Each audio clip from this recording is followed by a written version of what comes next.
I, 39 female, have been married to my husband, Adam, 34 male, for 5 years and together for 7. I've never got along with my sister-in-law. Before dating me, Adam dated sister-in-law's friend in high school. However, they broke up years ago and dated on and off afterwards, but had not been together when we started dating. I think sister-in-law thought her friend and Adam would get married, not me and him. Sister-in-law often accidentally forgets to bring a plate or chair for me at family dinners, and I had had enough when she forgot to invite me to a family barbecue about 6 years ago, where she had remembered to invite everyone but forgot me. I confronted her about this, and she told me she just forgot to add me to the family group chat. After I told Adam about how I felt about sister-in-law treating me, he had spoken to her about it, and she has since been distant with me and ignores me. Adam's family also stepped in and told her off, so she apologized over text. 2 weeks ago, out of the blue, sister-in-law texted me to be a bridesmaid at her wedding and repair our relationship. I was hesitant to agree, as we don't get along or talk, but she insisted and said she would get me a dress for the event. I know how much she means to Adam, so I agreed. She got me the same box of items as her other bridesmaids, including an expensive makeup set. Sister-in-law recently found out I am pregnant and has accused me of trying to upstage her wedding by announcing my pregnancy, although we kept the pregnancy a secret for months, as we were told I had a high chance of miscarrying. However, one of Adam's cousins pointed out I wasn't drinking at a family event, and Adam announced we were expecting. We are very happy, as we have struggled to get pregnant for years. But sister-in-law has said that I am now uninvited from the wedding. I will be heavily pregnant by then, and will probably not be able to fit in the dress she has got me. She has told me that she will now need to ask another friend to be a bridesmaid, and asked for her gift back. To spite her, I opened the gift box and used every item so she can't re-gift it. She is demanding I reimburse her for the gift and the dress. She has not charged any of the other bridesmaids for the dress, and she is still able to return it for a full refund.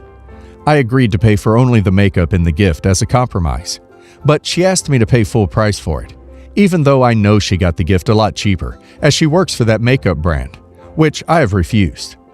Adam has been on my side for this, and has told her that we will not be reimbursing her for anything. However, mother-in-law and the rest of the family want us to reimburse her for the dress and gift, as she will have to gift this all again to her new bridesmaid. But agree sister-in-law should apologize to me for uninviting me and allow me to attend as a guest. Not the a-hole, but I admittedly want to say that I wouldn't have accepted being a bridesmaid for someone you don't really care for. She can bring back the dress, pay her for the makeup, and you and hubby have a beautiful date night that day. Hubs doesn't get to attend the wedding if you're not invited. Not the a-hole. Your sister-in-law is toxic, and your mother-in-law should stay out of it. I feel sorry for the guy who is marrying her. Do not refund her a penny. This is her problem. If she isn't inviting you to the wedding, it is better for you not to be around such toxic behavior. Not the a-hole. She is still holding a grudge from high school because her dream of her brother marrying her teenage bestie didn't happen the way she wanted it to. To say your pregnancy is a way to upstage her is ridiculous. She seems to feel everything revolves around her, and you being pregnant literally has nothing to do with her. I agree with your husband. I wouldn't reimburse her anything. Don't fuel her fire by paying any attention to her. I would ignore every text and call, and kill her with kindness whenever you see her at family events. For some pretext about the situation. The reason I did not know about their kids is because me and my sister have literally not spoken in 7 years. Growing up, we couldn't stand each other, and the moment she moved out, all contact broke off.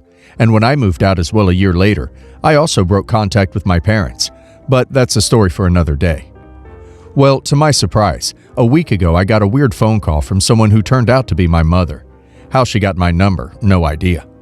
She starts telling me my sister lost her job because of everything going on, as she worked as a waitress, and tells me I need to let her move in with me because she has nowhere to go.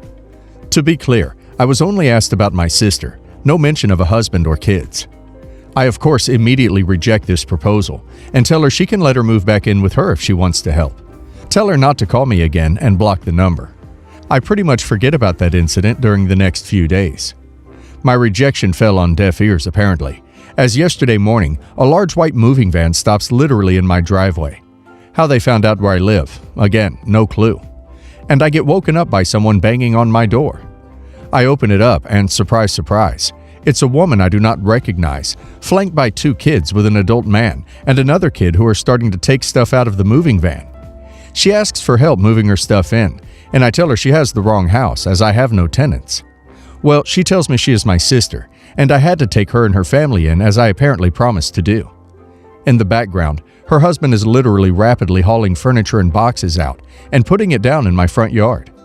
I tell her to get the living F word out of here, and if they are not gone in the next 5 minutes, I'm calling the cops for trespassing, and slam the door. Well, I look out my window, hear some yelling, my sister starts crying. They haul their stuff back in and off they go. Here's the thing. I did not expect I would feel bad, but I do. Last I heard, my sister has never done well financially, and she obviously has nowhere to go if she felt the need to come to me of all people. Meanwhile, I own a large house that I bought for when me and my deceased wife had kids. We never did. She had a car accident last year, and, well, yeah. Got a great job, and I could easily house them and feed them, and it wouldn't even make that big of a dent in my finances. Also, here's the kicker. I know my wife would have taken them in, especially considering there are kids involved, who are now probably homeless. She was always the better person between the two of us, so I'm very conflicted. Edit. Just so I do not have to repeat this again. I keep getting comments about why I did not recognize her, and instead of continuing to answer them all individually. I was woken up by the knocking on my door. My vision is pretty blurry when I just wake up, and I figure I would have eventually recognized her given enough time. That said, from memory, my sister was always physically fit, healthy looking, attractive, fashionable, took good care of herself, used makeup, did her hair all fancy, just in general she looked nice. Yet it seemed like the past 7 years took a big toll on her, as it seems she aged 20 years the past 7 years. She looked unhealthy, tired, gained a considerable amount of weight, sickly looking, looks like she doesn't care for her appearance, messy hair, sloppy clothes.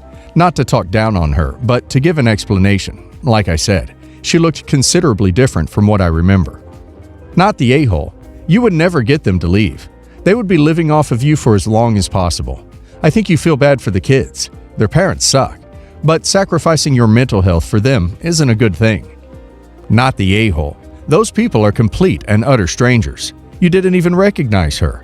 And they assumed, possibly based on what your mother told them, that they could move an entire household of furnishings and children into your house without any discussion with you first.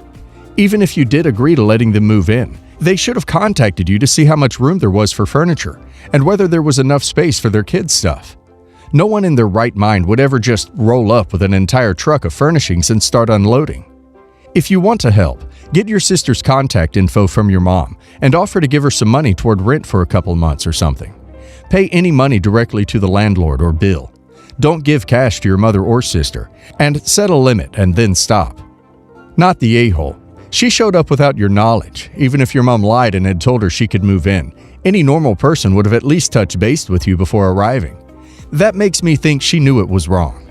My, male 33, younger brother, male 27, has been working on getting his PhD in microbiology for the past 3 years. Bro was invited to present at a pretty prestigious health conference in the city me and him both live in. He lives alone about 10-minute drive away where I live with my wife, female 33. As my wife and I also work in healthcare, we were also invited to attend. My brother was super nervous to present there and wanted to go there very, very early. Since I knew me and my wife would also be going, I insisted that we give him a ride. He reluctantly agreed and canceled his Uber. The morning of, I wanted to go to my brother later than we had agreed to meet. This was because I thought that if he showed up so early, he would just be nervous as there wouldn't be anything for him to do after he set up. My wife wanted us to go to my brother at the time we originally agreed to meet, and told me that my line of thinking made no sense and would only stress him more.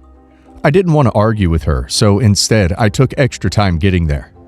As we were leaving, he called me and sounded super impatient, asking where I was. I said I'd be there soon. Unfortunately, traffic slowed us down quite a bit. We arrived at my brother's apartment around 20 minutes after the call, with him already waiting outside. He just got into the car and didn't say much the entire trip, making the whole ride awkward. When we got to the conference, brother didn't thank me for the ride, and instead he had to rush to set up with his supervisor.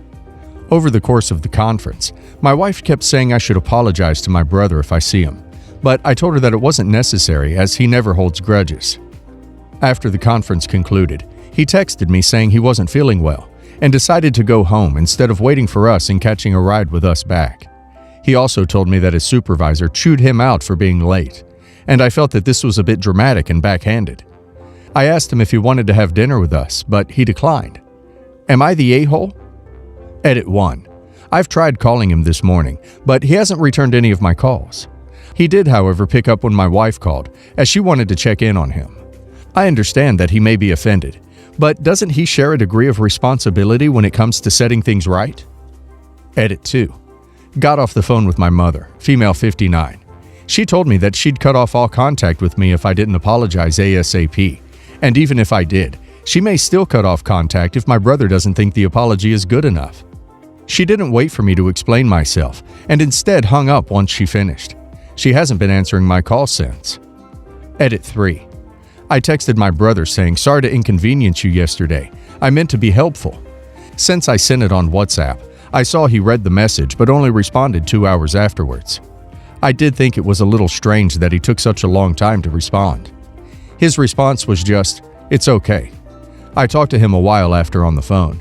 He was pretty quiet most of the call, but did say he accepted my apology. Edit 4. For those wondering, I'm an anesthesiologist, so the notion of I'm jealous of him is baseless. You're the a-hole. General rule for life.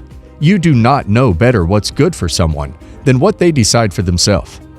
If you're presenting at a conference, you need to be there very early. You have to track down the techie to get the PowerPoint loaded and make sure it works okay. You have to register. You need to quietly review your notes. You have to calm your nerves, and in his case, you need to check in with your supervisor. And you ducked all that up for him because, oh no, you knew better. You harmed his reputation with his supervisor. You clearly have no idea how serious that is. That could affect quite literally his entire future career in his field by getting off on the wrong foot. You made him look unprofessional, and you made him sick with the stress. If I say what I feel about you, I will be banned. I have no words. Your behavior was appalling. In 2 years lurking this sub, no post has angered me so much as yours. Your arrogance, your condescension, your smug self-righteousness, your lack of remorse is nauseating. Source: 10 years organizing conferences and 20-plus years as an academic giving presentations at conferences. So let me get this straight. You deliberately took your time to get ready so you would make your brother wait for you? Because according to you, you didn't want to argue with your wife over the fact that your reasoning for going later didn't make any sense. You made your brother wait even longer than he otherwise would have over you trying to prove a pointless point to your wife. None of the stated reasons for your actions make the slightest sense to anyone with more than just a couple of brain cells to rub together. Yep, you're the a-hole. Wow, you were consciously setting up your brother for failure. You're the a-hole. I have 3 children who I share custody of. My youngest daughter has graduated high school, but we found out that for 6 months prior, she and her friends had been picking on my stepdaughter at school.